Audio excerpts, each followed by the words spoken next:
All right, everybody. This is going to be a little bit shorter than you would expect for us talking about the weird Al Yankovic movie that came out. Weird, the Al Yank story. But realistically, in like 2 to 3 years, we're going to have to dedicate a whole episode to this anyway. So this is like our at the peak of everybody loving this movie thoughts. And then, we'll see. Maybe our feelings change in 2 or 3 years when we look back on it. But I guess that, Matt, that's true. It could happen. Yeah.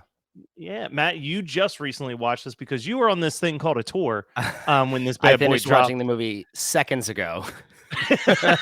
Well, I dove immediately that Friday, was like, what can I put aside for an hour and a half just so I can make sure that I can watch this movie today? Yeah, it almost broke my heart because I really didn't. I was on tour and I wanted to watch it like immediately, and it's just not the greatest environment to watch it. I didn't have like reliable enough internet on the bus. I was like, I want to watch this like properly for real. And so I just got home. I finally like got settled enough and I sat and watched it. And now here we are. So it's very, very fresh in my brain. I'm ready to go. So, I mean, we'll just start first. I loved it. Yeah. I mean, it was great because it was like, so, I mean, obviously we should say from the jump here, there will be some spoilers for this movie. If you have not seen it yet and you want to be surprised, then consider watching it before you listen to us talk about it. But I loved it. I felt like it was, there were moments actually that seemed like more like less goofy than I expected. And anytime I had a moment, I was like, oh, this is starting to just seem like a thing. Then they kept getting it further and further off the rails as it went along, which I loved so much. It just got 100%. Crazier and crazier.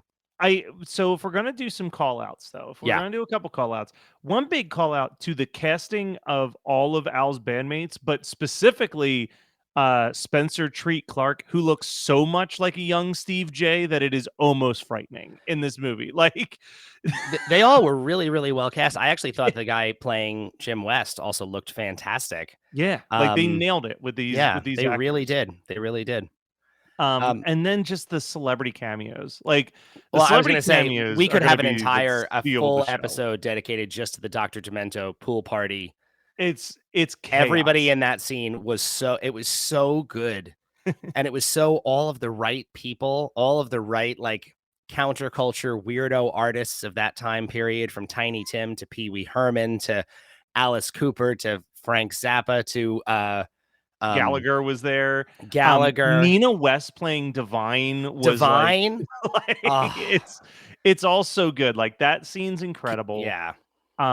And then there's like the really weird ones, right? Like Josh Groban just showing up as a waiter, or like Lin-Manuel Miranda playing an ER doctor for like a millisecond. Lin-Manuel is like the first person other than Daniel Radcliffe you see in the movie. Which is hilarious. I loved Thomas Lennon as the accordion salesman. So good. Excellent also, cameo. It took me almost halfway through the movie to realize, oh shit, the actor playing Al's dad is Artie, the strongest man in the world from Pete and Pete. Like I only knew that because someone told me in advance. They were like, do you recognize this actor's name? And I didn't. And then that is wild. That is weirdly a perfect casting there. The big one that I have to call out though, and it is at that pool party, and like you said, you could do a whole episode just. Oh my god, I loved it so much. But Jack Black playing Wolfman Jack is so good. I will be saying the Wolfman goes where the Wolfman wants to, like all the time now. Man, it was great, and I'm gonna forget. I made a note of it, and I can't remember the actor's name who played John Deacon from Queen. Oh yeah, David oh my god, I can't think of his full name, but yes, he's from like Ant-Man and What If. He's in a lot of stuff. Yeah. He's just a great character actor. I also loved Conan O'Brien playing Andy Warhol and Emo Phillips playing Salvador Dali, and making those two like the weird friends who are just hanging out at this point. Honestly, truly, like that. There were some people in that scene who I didn't recognize, but I feel like we could pull that apart and try to identify every. The Wikipedia page is like ever changing. You Is know, it really? like when I watched this movie Friday and checked the Wikipedia page, there were there were just now I'm looking and more names have been added. Like it's like as Mm. more people watch this movie, they're like, oh shit, there's someone else. Like it really feels like they're just like letting people figure it out themselves and update the page Oh in real God, I time. love that. Which is great. Like I think that's super fun. Julianne Nicholson just absolutely crushing it as the mom, as Al's mom So in this good. movie.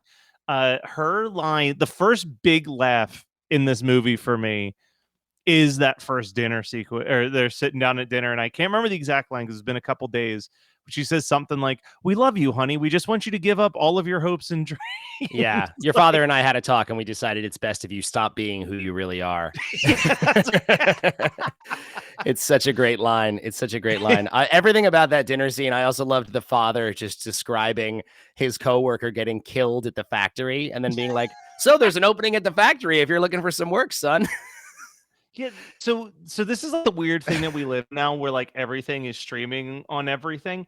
Yeah, I couldn't even tell you what this movie's rated. Like I have no clue that's a good point. I don't know. because like it's it's like Al's stuff, right? Like it is squeaky clean. There are no curses to be found There's no in this profanity, movie, but there is but some blood. there is some blood, and then there is some real like when you just look one layer deeper, some real adult stuff Oh yes, yes, like yes, hidden in yes. there. You know what I mean? Like it's a perfect representation of Al's sense of humor rolled into one, which is like there's no cursing, so people are like, "Oh, it's squeaky clean," and then you really like just take a peek behind the curtain on some of the Yeah. dialogue, and it's like it's really graphic. It's sometimes got like a slight sexual tone to it. Like I assume PG-13, but if you told me this was PG, I It seems wouldn't like blink an PG-13, eye. although I'm actually, looking at I don't see a rating. Yeah, that's what I mean. I don't think this Oh, you movie. know what? Because it's Roku, I think they didn't go through the MPAA. The best I can see is on IMDb, they say it is TV 14, which is a television rating and not an Oh, MPAA rating. But that well, still would that's follow also your yeah, PG-13. It's also worth noting that there is an original Al song in the closing credits that is actually yes. factually inaccurate because he says in the song, this song is available for Oscar nomination, and that actually ended up not being the case. Ugh, Apparently, Al was heartbreaking. begging them to let him just do a week in any LA theater so that the film could be eligible, and Roku said no.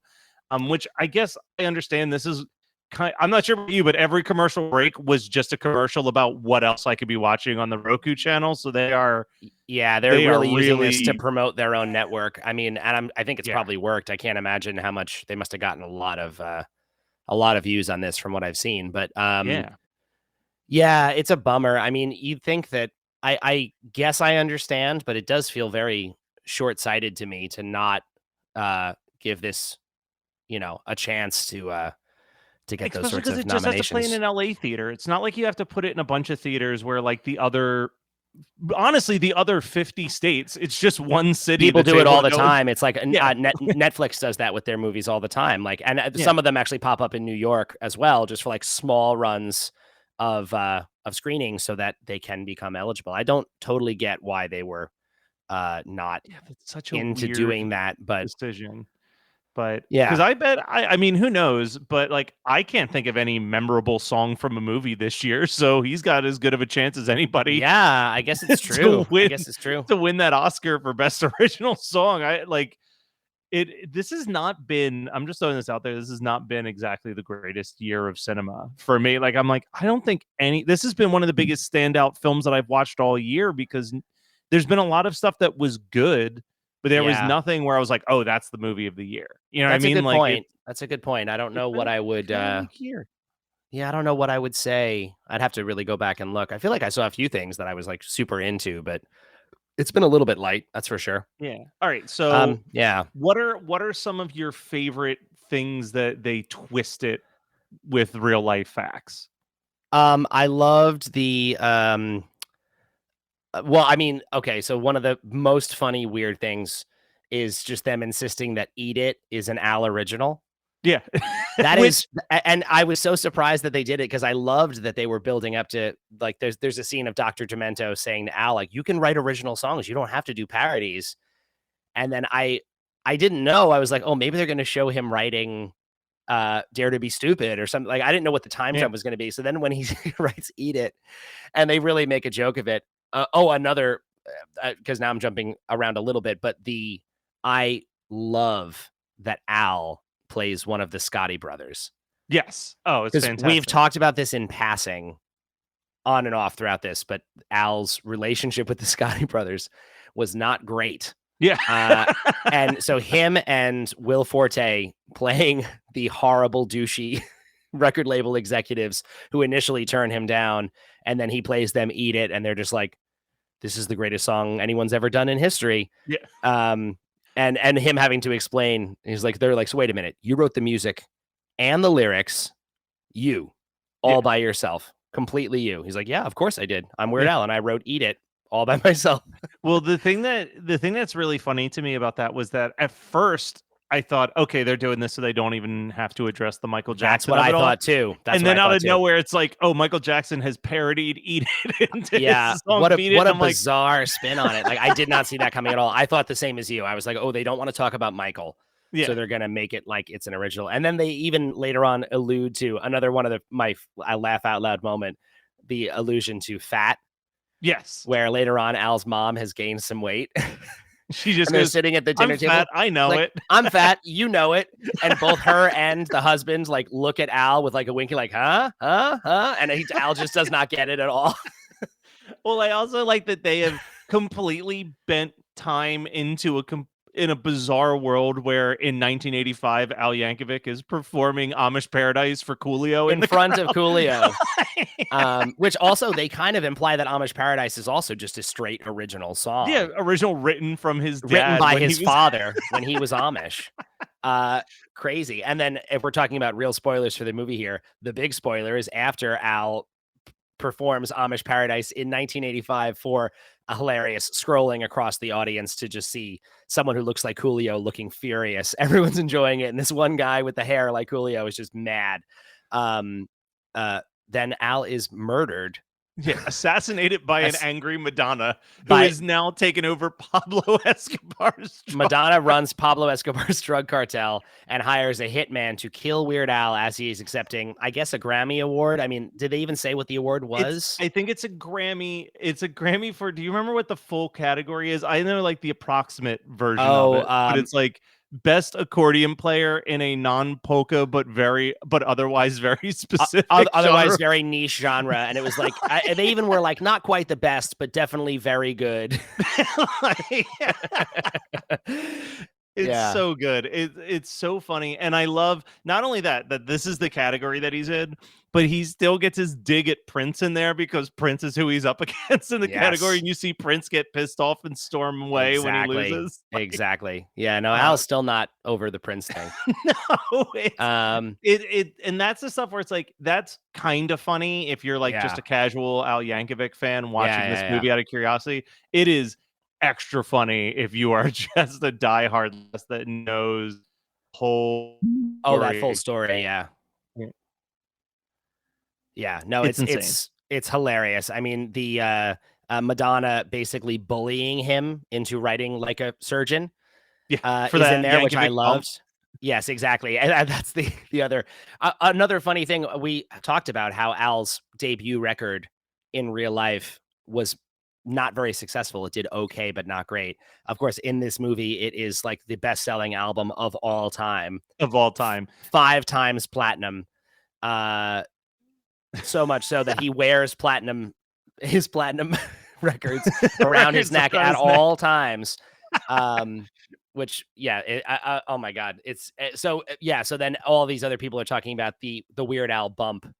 And that's what Madonna comes in for. Yeah, it is according to time. It is a real thing. Like I think both Nirvana and Chamillionaire have said like if Al didn't release his parody, they were like Al can account for like at least 1 million extra records sold on both of those artists. It's crazy because it was like you could see in the chart that the song dipped in popularity, and then the Weird Al parody came out, and it like bumped the song back up again. Yeah. So I mean that's like one of the only non-made up things in the whole movie. Yes, but Madonna truly using him to get the album, but then giving up. Like once she gets her parody, then she actually moves on to just run a drug cartel. Another one of the scenes that I laughed at the most in the movie is like as Al is walking away from Madonna, who is now taken over for Pablo Escobar. She is just trying to shoot him as he leaves, and her aim is so bad. She's just missing at every angle.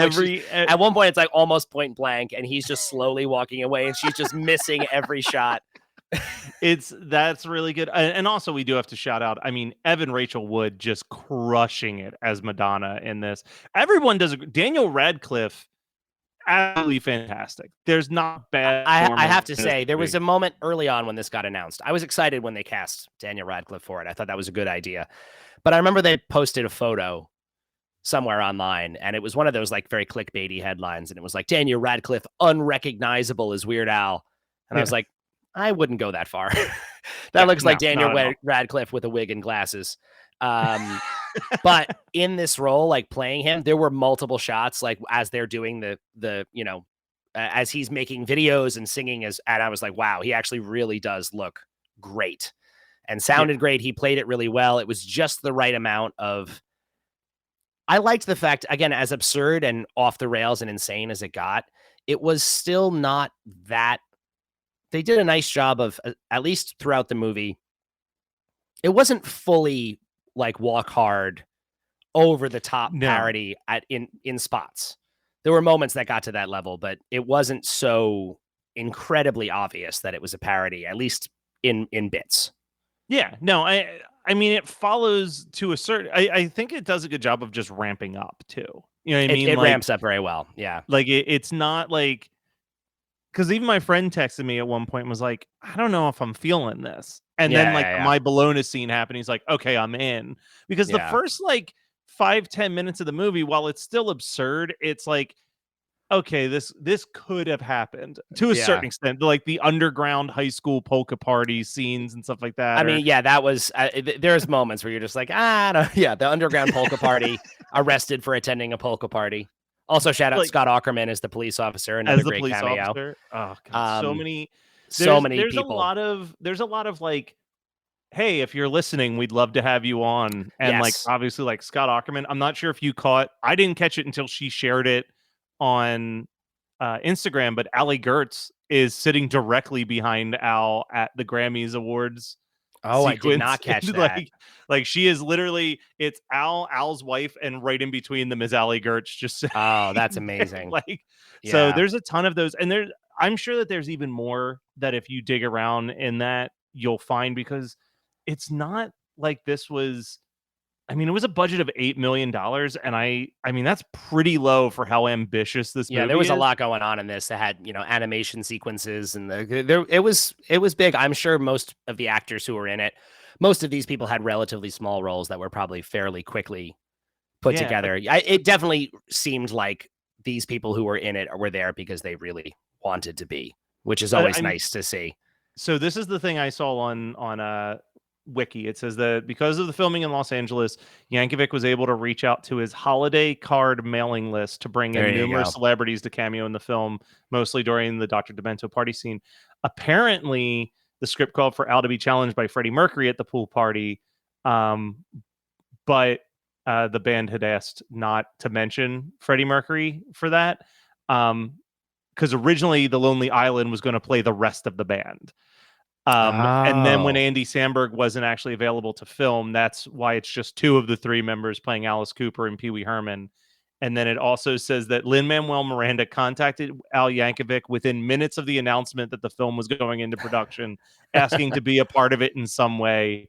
Yankovic was able to fit the cameo as an ER doctor into the filming during a weekend that Miranda was in Los Angeles. That's hilarious. But I mean, it's scrappy. You know what I mean? Like this is wait, I just want to clarify a previous point. So Queen didn't want Freddie mentioned. Is that what it was? So it says terms of Yankovic's agreement with the band Queen for Another One Rides the Bus is that Yankovic could not mention Mercury. Interesting. Yeah. Wow. Who knows? That's wow. I don't have time to get into that. I'm fascinated by that. I mean, it makes sense though. It makes more sense for John Deacon to be the one that's there since he wrote the song anyway. John Deacon wrote the song, and it does set up a great joke where I loved how he emerges from the crowd. He was like, "I'm John Deacon," and everyone's like, "What?" Yeah. And he's like, from arguably, Queen, and yeah, everyone's still like, what? And he's like, arguably I'm the bass player from Queen. And they're like, oh, that the explains why we least don't know known who you Queen are. member for sure. And then like it is just this very it's just also funny. And he offers Al an opportunity to open for them at Live Aid in Wembley Stadium. And I was like, I'd be honored. Psych. Yeah. It's so good. This is truly like you said, I would put this above Walk Hard. And I know that that's like, I think I would too. I think, like, I mean, I really good, enjoyed but... Walk Hard. But this had a really, I loved the tonal balance that they hit with this. I really did. I thought they did a great job of like hitting the marks while also being ridiculous, but not too over the top. I don't know. It just sat in that right sweet spot for me where I was, constantly waiting to see how they were going to elevate it next. It was the slow ride up to the top, for sure, of the assassination of Al. Which, I mean, the tribute photos at the end. I would say truly at the end. Sequence. Yeah, that was a brilliant move to make it the montage of like in memoriam of the actual photos of Al growing up with his family. With the Carrie parody stinger at the very end of the zombified Weird Al bursting out of bursting out of the grave at Madonna. Yeah.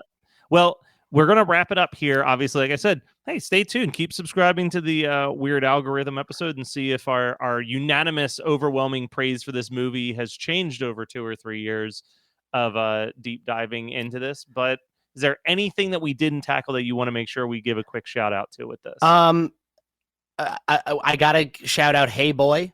One of my other favorite cameos of the movie was Hey Boy in there.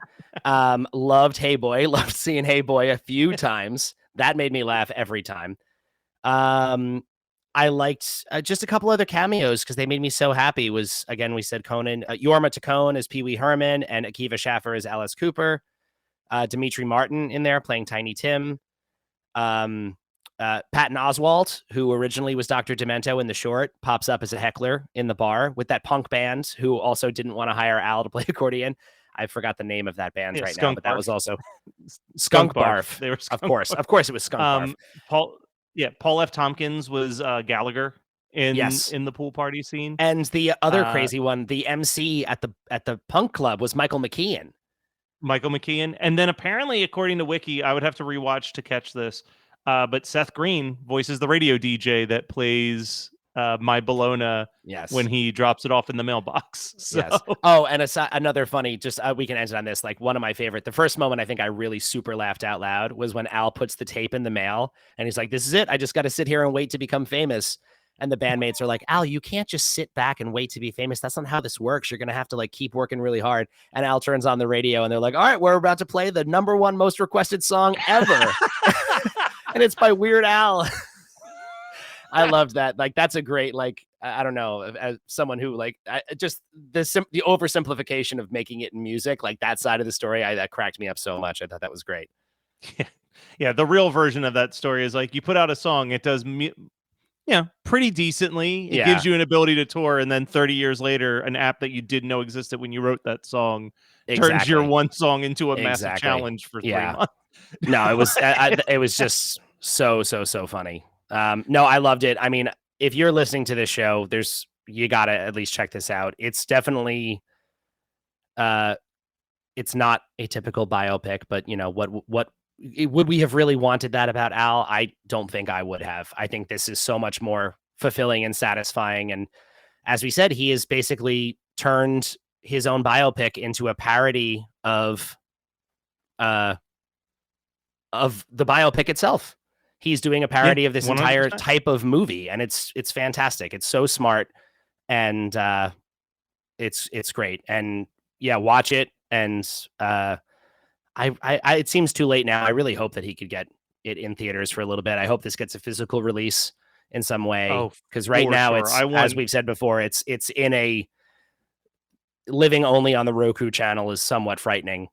He said that let's all embrace the soundtrack was going to get a physical release, so I'm hoping I did see there's a vinyl soundtrack is going to come out. Like, then we should get it, because I want commentary tracks. I want behind all the that stuff, all of it. I want all of it. Totally.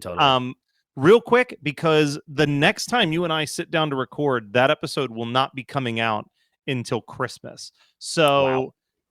is there anything in the touring world of Matt Milligan that you want to quickly quote, since you won't have a chance to do that again until the Christmas episode? I'm doing, and actually thank you for that segue, Matt. I just finished a run of shows with Wheatus, and I'm doing every Sunday in Brooklyn with Mike Doty in November. I just did the first one. We have 3 more. While out with Wheatus, and also at the Mike Doty show that I just played, multiple people came up to me just to say how much they loved this podcast. Oh, that's amazing. And I cannot tell you, Matt did not know this. I'm telling him this for the first time. No, this is amazing. I cannot tell you guys how cool that is for me to hear. Truly, truly, truly. Thank you so much. Please, if you come see me at a show, bother me and tell me that. You will make my night every time. I was blown away by hearing that on multiple occasions. So thank you very much. So much. And shows with Mike Doty, and there's more with Wheatus next year, but that's actually like January and beyond. Yeah, that's about it for now. But yeah, no, again, thank you so much to people who listen to this show, and it remains such a joy. Oh my God, I love that so much. Thank you so much for telling me that. That's put a smile on my face. I know. All right, guys, we'll be back to our regular release schedule on Friday with Slime Creatures from Outer Space. So stay tuned.